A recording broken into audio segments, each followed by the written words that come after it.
Assalamualaikum warahmatullahi wabarakatuh. Selamat datang di Siniar Calag Edu,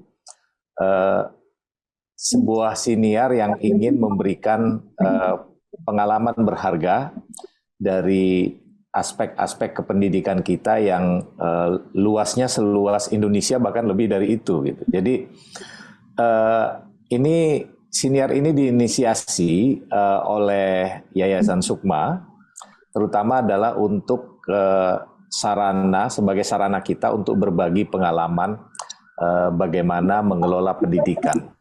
Face to face misalkan bagaimana berinteraksi dengan sekolah, dengan guru, dengan stakeholder lainnya. Saya mendapatkan tamu istimewa. Seseorang yang saya kira dikenal luas di dunia pendidikan, terutama para guru ini di Indonesia, yaitu saya biasa manggilnya Mbak aja lah, meskipun saya tahu gelarnya banyak sekali, gitu, tapi yang paling penting adalah yang saya tahu dedikasi beliau untuk bagaimana memperluas, menajamkan aspek-aspek pendidikan di Indonesia ini menjadi salah satu concern-nya, yaitu Mbak Unifah, dari sebagai Ketua Umum Persatuan Guru Republik Indonesia. Ini adalah Mbak Unifat, selamat datang di Siniar Calag Edu. Saya berterima kasih sekali nih kita bisa dialog pada akhirnya, ya kan, sehingga nanti mungkin celotehan, mungkin gagasan atau apa saja dari pengalaman Mbak Unifah yang saya kira nanti penting untuk didengarkan oleh para caleg edukers gitu. Jadi kita menyebutnya begitulah kurang lebih. Nah, untuk episode kali ini kita akan ngomong sangat santai karena saya tahu PGRI ini adalah organisasi keguruan tertua gitu di Indonesia. Bahkan jauh sebelum reformasi dia menjadi satu-satunya organisasi yang menaungi seluruh kebutuhan guru, ya. Ini sebetulnya kesempatan yang langka ya buat saya. Artinya bisa berdialog langsung dengan orang yang saya juga perempuan loh. Sekarang Mas sama. Jadi ini kan problem-problem dasar kependidikan kita itu saat ini ya, dalam perspektif saya yang tadi dikatakan tuh kata kuncinya itu kedalaman itu loh. Kedalaman melihat masalah itu jarang sekali dimiliki oleh semua stakeholder pendidikan. Dari mulai pejabat publik, mungkin for some degree saya melihatnya guru-guru juga akhirnya menjadi sangat seperti pragmatik. Robotik begitu ya. Jadi melihat sebuah proses pendidikan itu seperti sebuah proses yang apa adanya tanpa ada kedalaman dan lain sebagainya. Nah, nanti kita akan bicara itu. Jadi salah satunya adalah yang sering saya kritik ini. Sejak lama kita ini sering menggembar-gemborkan itu istilah high stake yang disebut dengan HOTS misalkan, high order thinking skill. Saya mengutak-atik banyak buku, melihat kemudian mencoba mempraktekannya. Saya bilang sulit konsep ini untuk diimplementasi, Bu. Kenapa sulit? Karena bayangan saya begini, kalau high order itu semakin dia tinggi, semakin naik, itu jatuhnya semakin sakit, Bu. Iya kan? Karena itu saya mengembangkan dengan deep learning ya. Jadi saya mengembangkan pendekatan kedua yang disebut dengan DOTS gitu lah. Jadi bukan HOTS. Jadi deep order thinking skill. Nah, kemampuan ini yang saya kira nanti akan kita bahas secara umum saja. Tetapi misalkan deep order thinking skill ini yang Ibu rasakan atau yang Ibu ketahui, misalkan dalam konteks PGRI, sebetulnya posisi guru kita ini, kalau kita mulai starting point-nya itu misalkan dari riset-risetnya Bank Dunia lah gitu ya. Selalu yang dites itu adalah aspek kognisi dari guru. Jadi keterampilan-keterampilan yang terlihat. Kita tidak bisa melihat atau mengecek guru itu dari keterampilan-keterampilan yang unseen, yang tidak dilihat. Aspek pedagogisnya terutama. Nah, menurut Ibu sekarang ini, kira-kira di PGRI itu, agar hand in hand dengan misalkan whatever perbedaan kita dengan pemerintah misalkan, atau dengan pengambil kebijakan, kira-kira yang diinginkan oleh PGRI itu sebetulnya tipologi guru itu menurut Ibu yang ideal tuh yang seperti apa? Sebelum kita berbicara tentang dots, hots, whatsoever, kita juga sempat melihat statistik, riset-riset, hasil yang menyatakan bahwa kenapa ya dunia pendidikan Indonesia itu mengalami penurunan yang sangat tajam dilihat dari berbagai hasil. Kalau saya sederhana saya katakan, sebenarnya yang namanya guru itu di ujung. Kalau kita melihat bahwa ini sebagai sebuah sistem, maka kita harus melihat polisinya itu konsisten nggak ya? Kira-kira mendorong tercapainya yang hot, yang dots, dan mendorong bagaimana sih rasa ingin tahu anak-anak untuk bisa merespon kebutuhan dan bagaimana guru merespon dengan sangat baik. Jadi saya ingat betul pada waktu tahun 2015 saya bergabung di Kementerian Pendidikan, kita mengadakan tes UKG. Ya. Ya, uji itu kompetensi Bank Dunia guru. itu. Ya. Nah, itu di tempat saya, Mas. Ya, ya. Hasilnya tempat mengecewakan ya. Ya. Nah, itu ya. Lalu kan kita tuh punya sebenarnya banyak sih hasil tes, tapi setelah itu hilang aja gitu. Betul nggak? Betul. Hasil kita ngapain, ada uji EBTANAS, ada UN aja, tidak dijadikan sebagai koreksi untuk policy untuk meningkatkan capacity, katakanlah ya, para guru dan lain sebagainya. Itu sebagai akhirnya jatuhnya pada olok-olok gitu loh. Olok-olok jatuhnya gitu. Bukan sebagai sebuah refleksi bahwa kita mulai dari sini, apa yang harus kita lakukan. Nah, pada tahun 2015 itu di uji kompetensi guru itu kita melihat bahwa secara konten ada masalah. Kita belum ngomongin pedagogi, karena kita jadi berbeda sekali setelah kita melihat ada ChatGPT, ada digitalisasi pendidikan, ada segala macam ya, yang Internet of Things dan lain sebagainya. Lalu kita memberikan salah satu rekomendasinya adalah meningkatkan konten, konten ya yang kita timbulkan. Jadi pelatihan tuh heavy kepada konten, termasuk di situ kemudian ada HOTS yang tadi diceritakan. Tapi kan sebenarnya kita tidak pernah memahami akar persoalan yang sesungguhnya ya, Mas. Betul. Nggak pernah memahami persoalan. Mengapa sih kita itu beda gitu? Misalnya ketika ada tes anak-anak di tes yang PISA itu, yang dites dengan apa yang terjadi di kelas itu beda. Oh iya. Gitu. Beda Pasti. banget gitu kan? Pasti. Itu sehingga kita kemudian seperti ketika melakukan pelatihan yang heavy kepada ini, ternyata kita konten itu kita nggak bisa ngejar. Tiba-tiba kita kena pandemi. Kena pandemi dong. Tiarap semua.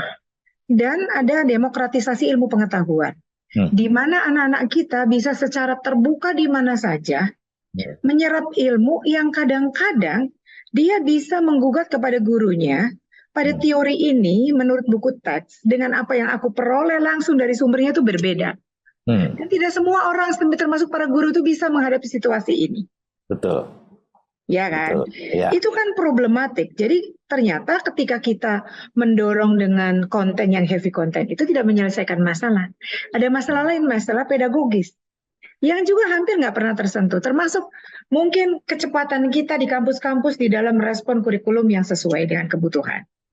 Ya, jadi PGRI pada waktu itu, Mas, pertama kali melakukan series kita itu ada yang disebut dengan namanya terlalu keren ya. Sebenarnya sih PGRI Smart Learning and Character Center. Tahun ini kita heavy kepada karakter. Kemarin pada smartnya gitu. Lalu kita mengatakan, come on, pemerintah, ayo kita sederhanakan kurikulum. Kita berikan BTS karena kita punya tol langit tapi tidak bisa menjangkau sampai ke sekolah-sekolah. Beri kesempatan anak-anak. Kalau nggak ada, beri dong di dalam CD-CD atau apa tuh yang ditaruh di ini, supaya kita ada ruang untuk berdialog. Dan ternyata para guru itu pada waktu itu, kami itu mendapatkan pelatihan series itu di dalam waktu itu Hardiknas sampai Harkitnas itu ada jutaan, waktu itu belum terkenal Zoom-Zooman itu gitu. Jadi ada kerinduan. Di situ kita kemudian melihat bahwa oh, rindu sekali bukan aja yang merespon itu guru-guru seluruh Indonesia.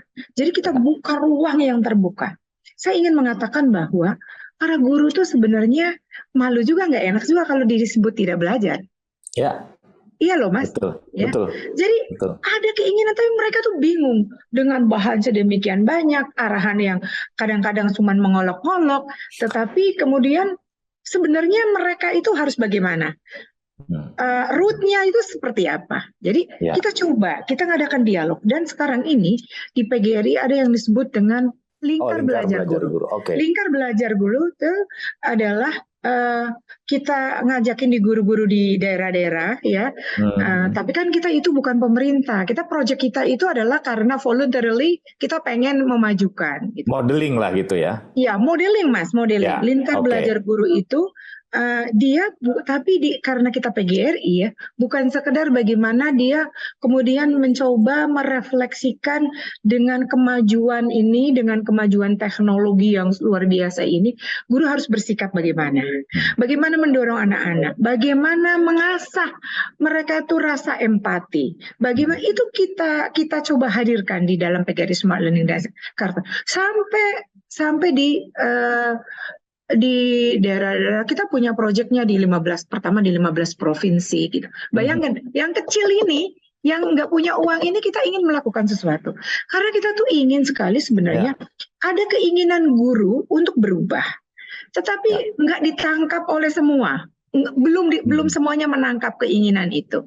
Jadi saya kemudian merasa bahwa sebenarnya kalau kita tata kelola, makanya saya senang sekali panjenengan itu melihat tata kelola pendidikan itu dibenahi, maka ini bukan nggak mungkin bahwa mereka guru itu bisa menjadi leverage, bisa menjadi pengungkit perubahan untuk menghadapi segala tantangan ini, dan kami sangat percaya diri karena kami itu tidak ngomong kepada yang tinggi-tinggi, kita ngomong kepada para guru, Mas.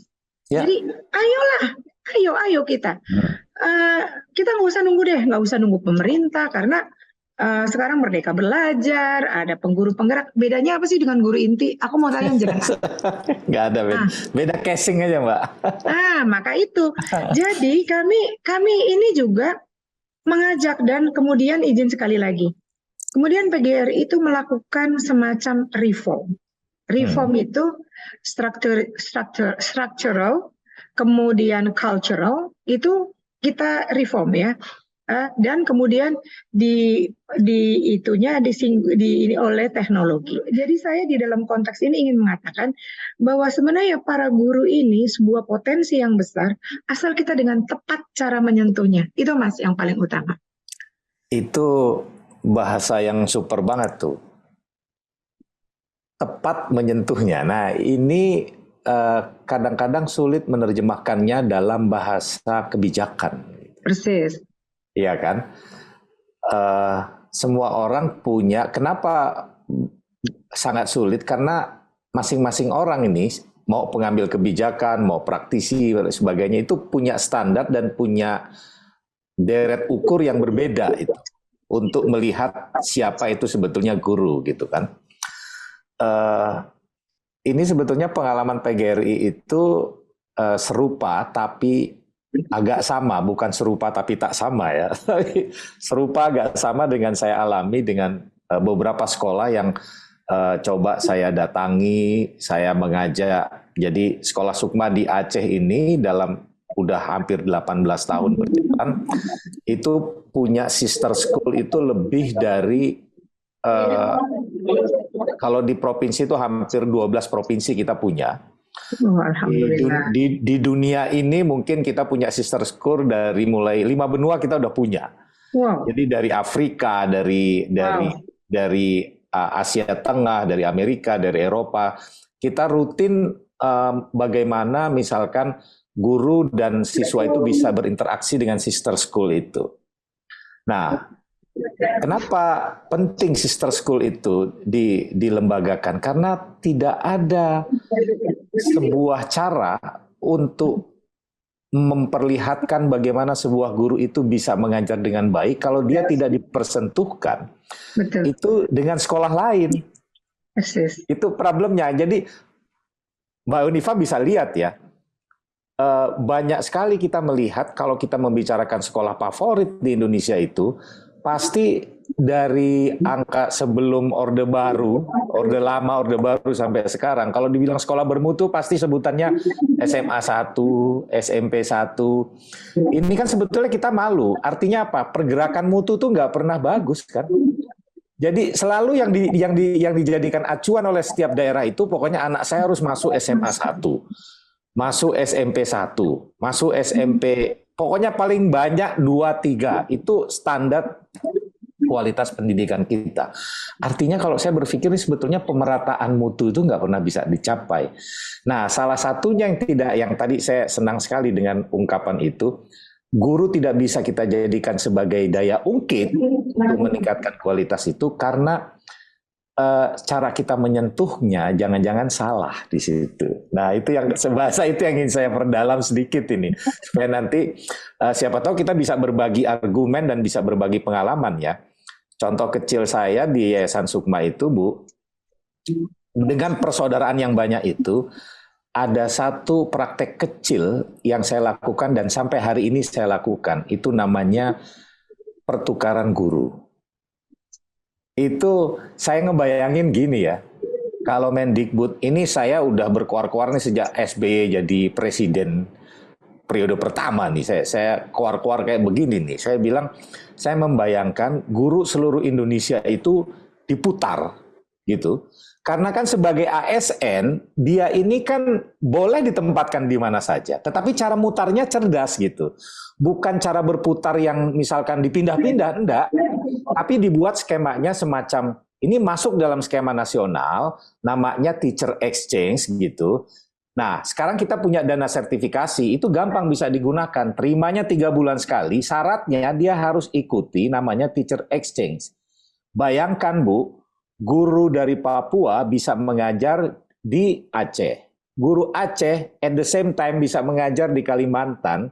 Guru Kalimantan bisa mengajar di NTT, di Kupang misalkan itu. Apa yang terjadi? Guru akan melihat Indonesia tanpa harus belajar teks soal Pancasila. Ya kan? Dan itu saya lakukan, Bu. Misalkan saya kirim guru-guru Sukma itu ke Lampung, ke Kalimantan Barat, ke Kalimantan Selatan. Ke PGRI dong, ke sekolah PGRI dong. Oh, boleh banget. Jadi prakteknya itu sederhana gini, Mbak. Jadi begitu saya masuk ke sana, mereka nanya, Pak, sekolah Bapak enak. Kalau saya kirim guru ke sana, misalkan apple to apple lah. Oke, apple to apple. 2 matematik, 2 fisika, tukar dengan sebuah sekolah. Oke, tukernya sama. Tapi nanti guru saya bisa tinggal nggak di Aceh bagaimana? Saya bilang saya punya asrama. Di sekolah saya aman, makan terjamin, ya kan? Tempat tinggal terjamin. Terus dia tanya, Pak, nanti di sekolah kami gimana? Guru Bapak datang ke sini, kami nggak punya asrama. Saya bilang gini, saya tanya kepala sekolah di Kalimantan Selatan itu, Bapak punya guru berapa? Saya bilang, ada 36. Saya tanya, setiap satu orang guru bisa nggak menampung guru saya itu untuk tinggal di rumahnya 3 hari per satu orang guru? Saya bilang gitu. Diterima tuh, Bu. Jadi guru Sukma itu ke sekolah lain itu gampang. Dia pindah-pindah dari satu rumah guru ke rumah guru lainnya, dijamu sebagai tamu. Karena 3 hari kan dalam Islam kan tamu hanya boleh 3 hari. Setelah 3 hari dia harus nyuci pakaian sendiri kan gitu. Jadi saya ambil praktek-praktek kecil itu, udah hasilnya luar biasa. Karena apa? Saya buatkan benchmark. Karena Mas Baidowi menuliskannya. Iya, menulis. Itu, Mas. Nah, itu maksud saya, ini kalau saya bayangkan ya, Mbak. Bayangkan guru PGRI itu kita putar dengan cara seperti itu.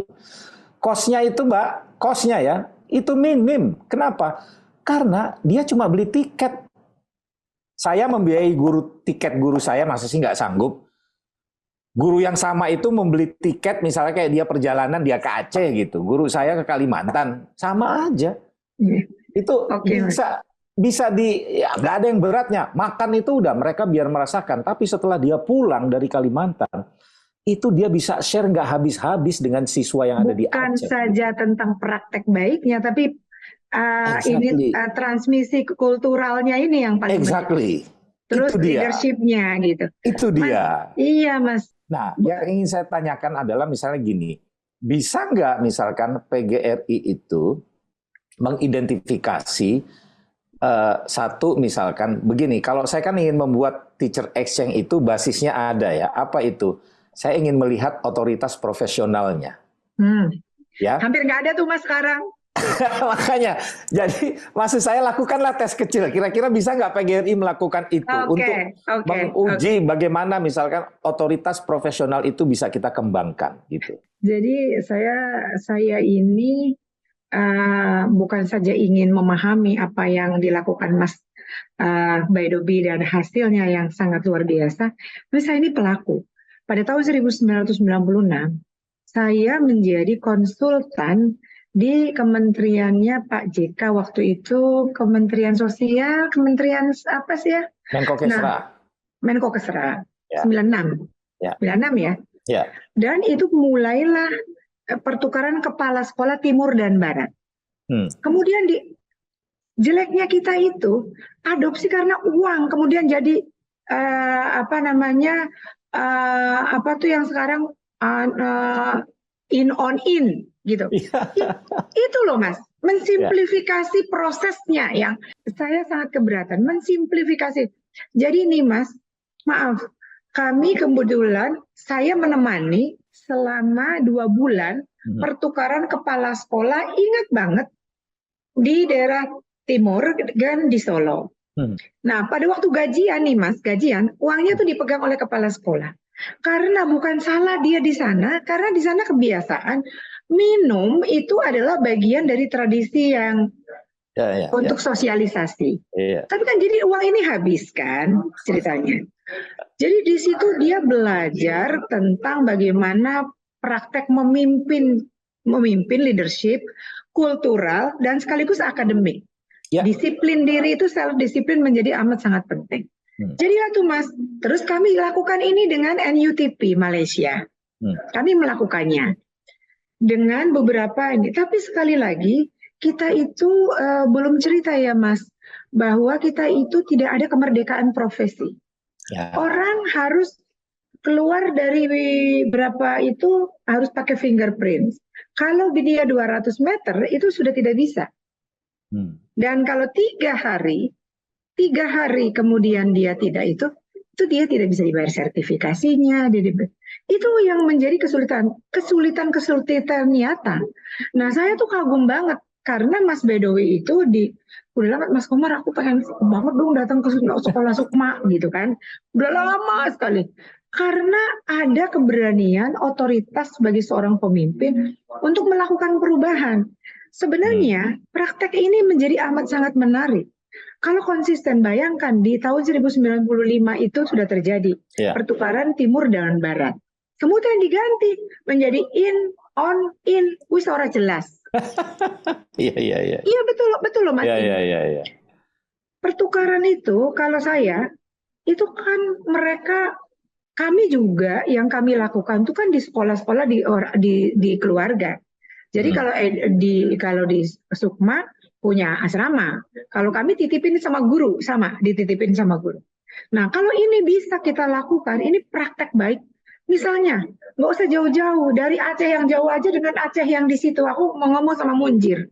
Munjir itu ketua PGRI Aceh, yang juga sangat sangat terbuka, sangat visioner orangnya. Yaitu bisa berdiskusi sama Mas Baidowi. Dengan kami, ayo, karena sebenarnya kita itu nggak ada kemerdekaan otoritas profesi dengan aturan-aturan. Itu sebabnya Mas, kenapa saya itu memilih jalan. Nggak ada yang namanya otoritas profesi dengan aturan-aturan yang sangat complicated. Kalau saya kan suka melihat Mas berbicara, saya bilang bersyukur banget orang-orang yang bersekolah di Sukma. Karena ada seorang pemimpin di sana, bagaimana membebaskan diri. Karena yang utama itu membebaskan diri. Terus kemarin saya diundang di salah satu wilayah di Jabodetabek. Ngomong peran guru di dalam Indonesia 2045, Indonesia Emas. Saya bilang, ya yuk kita ada yang namanya platform dari UNESCO. Bagaimana guru-guru. Tapi ada paradoks di negeri ini. Paradoksnya itu, Gimana kalau orang itu mau berbicara tentang dirinya, pengembangan dengan siswa dan lain sebagainya. Kalau untuk makan aja nggak bisa, mau nggak mau saya harus ngomong yang kayak gitu, Mas. Betul. Gitu kan? Setuju. Dan Setuju. Ya. sekarang nggak menarik loh, Mas, profesi guru. Ya, yang membuat tidak menarik itu sebetulnya salah Dibayar satu. 300-500 ribu. I'm so sorry to say that. I know. Iya, jadi saya terpaksa nih, Mas. Mau ngomong kita melompat, ayo kita melompat, saya siap. Saya ini orang yang terjun langsung dengan para guru. Saya bukan pengen dipuja-puji di atas, tidak. Nggak apa-apa lah saya diomongin apa aja juga. Tapi yang paling penting itu saya membuat guru itu terus mau belajar. Nah, jadi saya maaf ke Mas, by the way nih, gimana kalau 300-500 ribu, Mas? Pinjol itu banyak guru, Mas. Betul. Aku ditanya sama stasiun TV, mereka melakukan riset. Jadi aku kan nggak bisa berkata-kata, Mas, tapi saya punya guru-guru muda seperti Dudung dan kawan-kawan yang punya eagerness, yang punya self confidence yang tinggi untuk maju. Ya, saya bisa memahami, Bu. Makanya ini kan soal policy saja kan. Jadi harusnya kalau menurut saya, misalkan kalau kita hitung secara rata, itu jumlah ideal guru dengan siswa itu kan sebetulnya belum cukup ideal untuk Indonesia. Iya betul, Mas.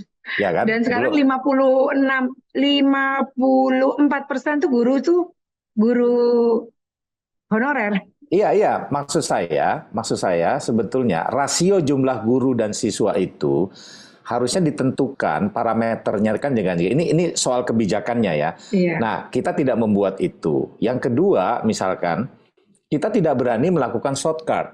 Misalkan, kalau saya ditanya, misalkan, gimana cara ngatasi guru honorer? Buat saya selesai itu. Angkat aja semuanya, tapi kemudian yang baru itu kita stop dengan standar yang lebih tinggi. Yes. Ya. Itu sebetulnya selesai. Jadi dan mereka dilatih, continuing professional development itu harus part and parcel di dalam kebijakan kita. Yes, itu pasti, itu harus kita pastikan. Jadi persoalan misalkan mau ditangani dalam 2 tahun, 3 tahun, tetapi pembelaan terhadap existing teacher yang ada hari ini itu ya sudahlah. Yang penting basis hitungannya rasio antara jumlah guru dan siswa itu misalnya di sebuah dan dibuat kabupaten sistemnya, itu, Mas, dibuat sistemnya, dikunci. Kalau itu sudah gampang. Nah, setelah itu baru kita perbaiki sumber-sumber yang menghasilkan guru ini, misalkan UNJ, UPI dan lain sebagainya, tarbiyah itu baru kita ubah struktur kurikulumnya supaya produsennya ini bisa menghasilkan guru yang lebih qualified dari yang hari ini gitu. Yes. Salah satu hal yang harus juga menjadi concern kita, terutama PGRI menurut saya. Bayangkan World Economic Forum 2023 itu mengumumkan bahwa dalam 3-4 tahun ke depan itu akan terpangkas lebih dari 8 juta jenis pekerjaan itu hilang. Persis. Ya kan? Nah, ini herannya. Jadi World Economic Forum itu kemudian mensurvei lebih dari sekian juta, ratusan juta perusahaan di dunia ini untuk melihat kira-kira ke depan ini positioningnya ini kira-kira akan seperti apa ini dunia kerja ini dengan adanya artificial intelligence dan lain sebagainya, Internet of Things dan lain sebagainya. Yang agak mengherankan adalah apa? Ini persis seperti yang pernah saya prediksi. Profesi guru itu, pendidikan itu akan naik 10%, Bu.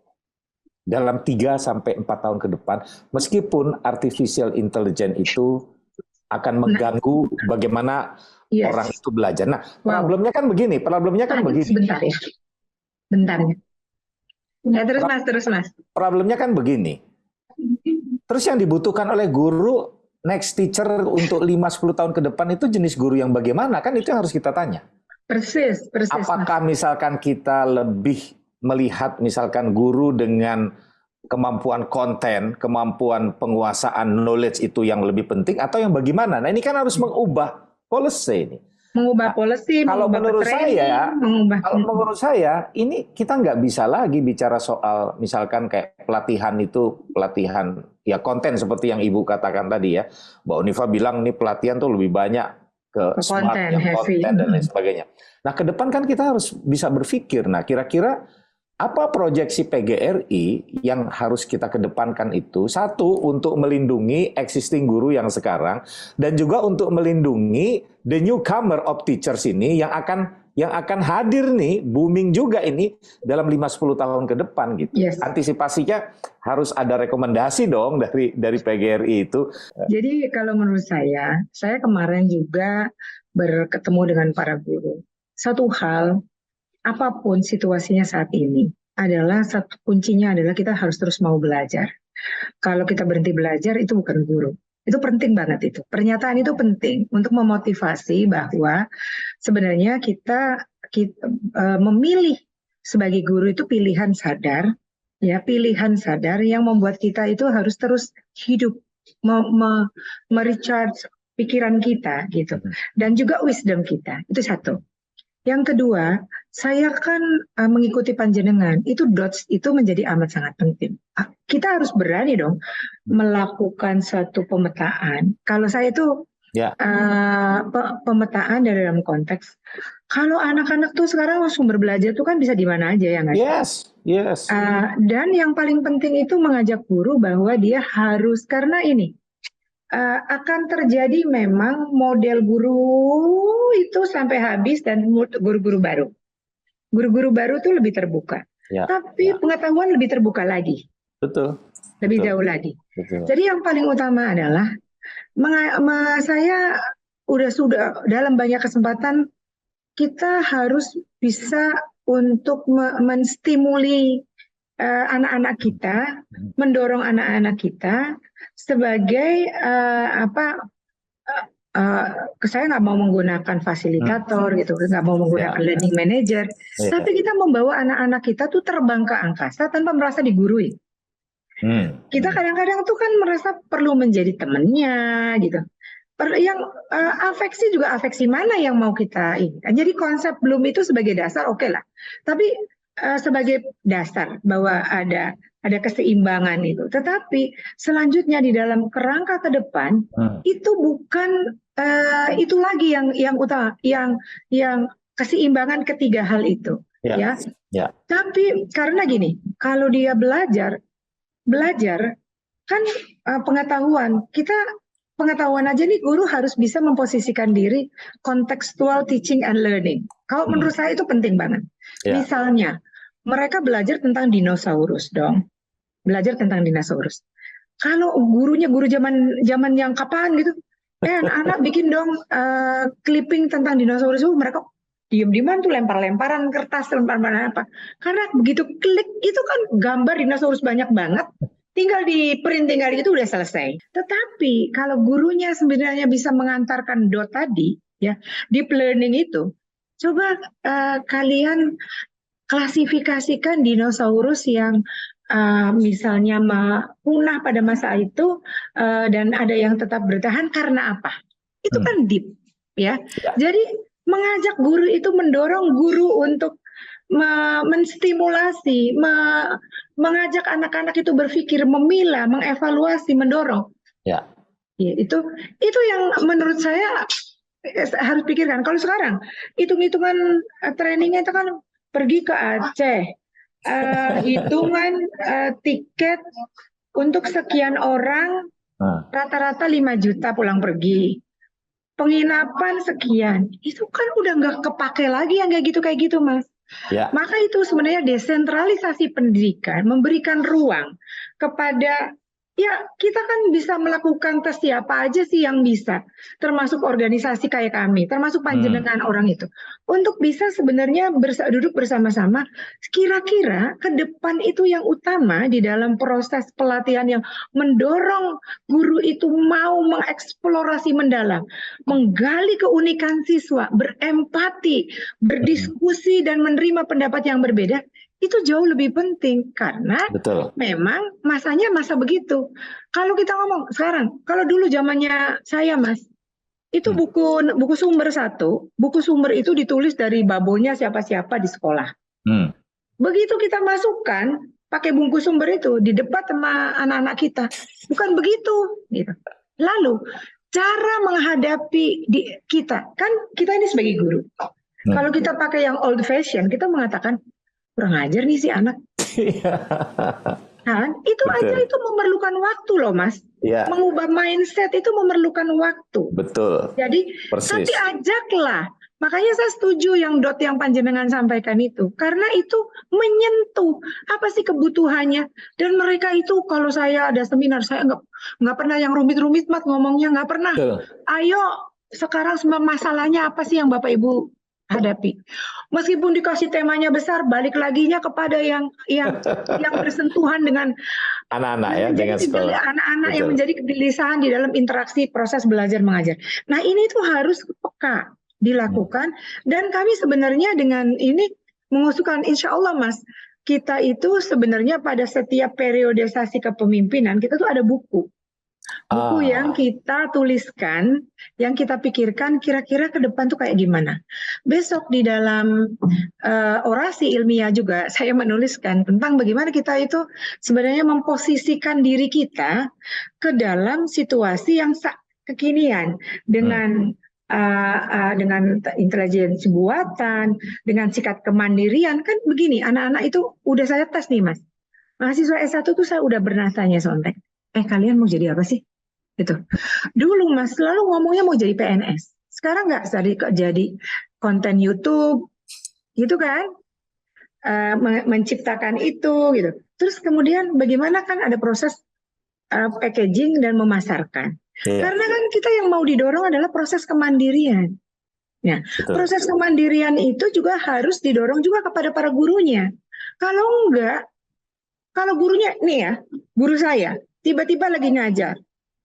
Tiba-tiba diserbu karena ada, ini sih kasus ya oknum. Dibuk karena ada. Ini gimana itu otoritas akademik? Enggak ada juga perlindungan. Ini saya melihat bahwa ada banyak yang namanya paradoks-paradoks yang harus dibenahi. Dan saya menaruh harapan pada panjenengan. Ya, karena Anda memulai dengan sesuatu yang deep. Gitu. Itu penting banget. Ya. Jadi, nah itu bentuk antisipasi yang mulai sudah kita pikirkan kan dari Absolutely. Ya zaman ini berubahnya cepat sekali karena Internet of Things dan lain sebagainya. Tapi saya lebih ingin memastikan begini Mbak, nanti saya ingin tahu juga misalnya pengalaman dari teman-teman di PGRI ya. Sebagai sebuah organisasi yang mewadahi tentu saja banyak perubahan yang kita inginkan gitu kan. Tetapi kan kita harus punya prioritas nih. Iya, mulai dari mana gitu ya. Nah maksud saya prioritas itu juga kan harus dianalisis secara mendalam. Yang paling mungkin bisa kita kerjakan apa, tetapi jangan terputus. Mana yang bisa ketersambungannya itu, sustainability-nya itu bisa kita pertanggungjawabkan. Nah, punya nggak Mbak roadmap itu tuh buat PGRI itu misalkan? Oke. PGRI itu sudah 15 tahun bekerja sama dengan Lärarförbundet dari Swedia, bekerja sama dengan GTU, bekerja sama dengan Australia dan Norway, itu di dalam rangka 3 hal. Pertama adalah bagaimana dia sebagai unionis bisa mengekspresikan jadi kemampuan berkomunikasi, menyampaikan gagasan dengan baik. Kedua, gagasan pikiran dengan baik supaya bisa diterima. Kedua, itu dalam rangka profesinya. Rangka profesinya itu adalah bagaimana dia bisa saling menularkan kebaikan kepada yang kita sebut sebagai pada teachers lingkar belajar guru gitu ya. Tetapi sampai yang mendalam itu baru saya sampaikan. Saya ingat betul pada waktu zamannya saya jadi di kementerian, saya menemui Pak Menteri. Ya, saya menemui Pak Menteri, tolong dong, tahun 14-15 ya, tolong dong dimulai dengan membaca literasi. Karena literasi itu yang paling mendasar, ya, bagi seseorang untuk membuka pikirannya, ya, termasuk kan di dalam mengekspresikan. Nah, jadikan, dan itu dijadikan 15 menit pertama. dan ketika dites di dalam PISA itu sempat kita naik. Oke. Sempat kita naik.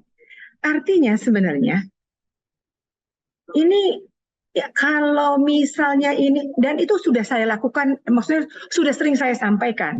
Karena kan gini, walaupun kita punya gagasan, gagasan kita tuh kalah dengan kebijakan-kebijakan yang harus diikuti oleh para guru. Tapi bahwa yang Mas pikirkan bahwa kita itu harus memiliki sesuatu penalaran kritis melalui membaca, itu satu hal yang amat sangat penting. Bahkan saya punya kotak-kotaknya yang saya bisa share sama panjenengan, bagaimana pikiran saya untuk membuka ruang itu bagi anak-anak kita dan juga bagi gurunya, karena gurunya pun harus belajar gitu Mas. Nah, tapi setelah itu ya berhenti gitu. Masalah yang Mas sampaikan itu kan continuity itu tidak terjadi. Karena kita itu sustainability itu nggak terjadi.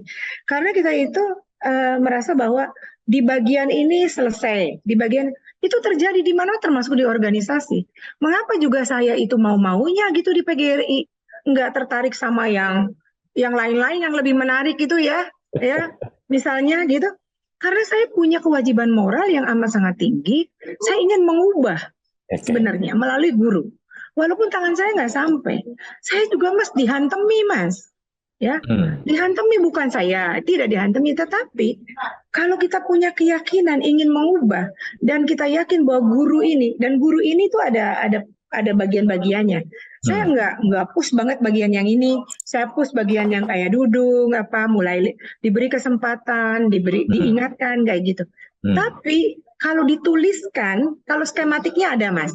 Kalau dituliskan dalam sebuah buku itu belum saya tulis. Dan waktu saya juga kepikirannya, saya ini pengen mengubah, tapi itu terjerembab kepada kebutuhan guru, status guru, honorer, PNS. Jadi yang tampak, kalau klik saya di internet di mana-mana tuh, Bu Unifa sedang memperjuangkan yang kayak begitu. Padahal di sisi lain sebagai akademisi, saya punya tanggung jawab moral, makanya saya juga mengubah pola perjuangan di organisasi. Udahlah, kita malu deh, kita tuh punya tanggung jawab moral yang paling tinggi. Mari kita berdebat, berdialog secara konstruktif. Dan kayak seperti ini, saya menerima banyak masukan dari Mas Baidowi. Yang namanya deep learning, di contextual teaching and learning. Kemudian bagaimana berpikir kritis dan objektif, memulai mendorong anak-anak itu bagian yang sangat penting. Tapi saya tahu, sebagian tuh saya nemuin. Nanti besok ketemu yang namanya Sumerdiansa. Itu anak kami. Keleleran, maksudnya tuh dia sporadis kesan. Saya bilang, Anda tuh pinter, ayo. Ini adalah orang-orang masa depan. Dengan cara-cara seperti itu tuh. Jadi dia di sana, ayo. Saya bilang ini ada organisasi yang besar.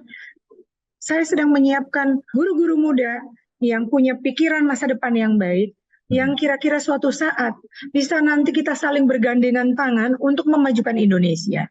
Tapi itu kita nggak boleh putus asa. Meskipun di satu sisi kakek saya selalu memperjuangkan nasib. Mau nggak mau, apa boleh buat? Ya, oke. Jadi artinya ya kita suka nggak suka, mau tidak mau, karena sebagai wadah organisasi guru, yang kita pikirkan adalah hajat hidupnya kan. Betul. Ya, apa boleh buat? Ya, daripada bisa naik tingkat kalau untuk makan aja nggak ada, berasnya nggak ada ya. Saya harus bela mereka dong, Bas. Ya, kelihatannya ini itu ngomongnya kesejahteraan, padahal my tested knowledge saya itu ya mengubah Indonesia. Saya melihatnya bahwa formalitas kita ngurus pendidikan tuh lebih banyak daripada esensinya, ya kan? Nah, sehingga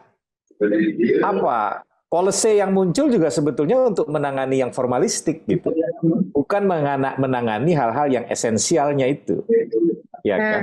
Iya, nah, Mas. Ini apa boleh buat nih, Mas? Nah, itu dia. Tapi maksud saya gini loh, PGRI bisa nggak punya cara pikir second opinion gitu, yang misalkan oke lah, ini satu prioritas utama adalah bagaimana meningkatkan kesejahteraan guru, fine, ini harus diperjuangkan, fine, ya kan? Tapi kan harus ada prioritas kedua, prioritas ketiga, yang semuanya itu tidak terputus dari prioritas pertama, tapi juga dipikirkan dari sekarang gitu.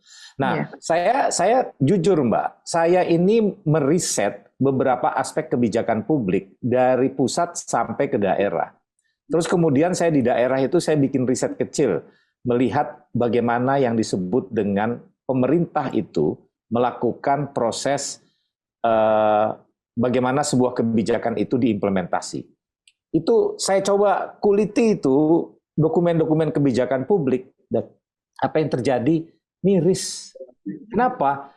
Yang ditulis di dalam RPJMD tidak sejalan dengan RPJMN. Kemudian ketika diimplementasi itu sama sekali tidak sesuai dengan program prioritas yang mereka inginkan. Pertanyaannya, apa rakyat tahu? Tidak. Guru tahu? Tidak. Nah, kita di situ punya kelemahan dasar itu ya. Misalkan gini, saya exercise satu kabupaten, mengatakan mereka tidak mampu untuk memberikan misalkan gaji itu layak buat guru gitu. Saya exercise tuh satu kabupaten di Gorontalo namanya Pohuwato. Lihat saya bagaimana APBD-nya itu. Begitu di exercise berdasarkan prinsip peta potensi daerahnya, gurunya bisa sejahtera tuh Mbak. Jadi ini sebetulnya artinya ya, jadi yang maksud saya itu, ini adalah punya nggak misalkan bayangan PGRI itu bisa bekerja sama dengan local government gitu.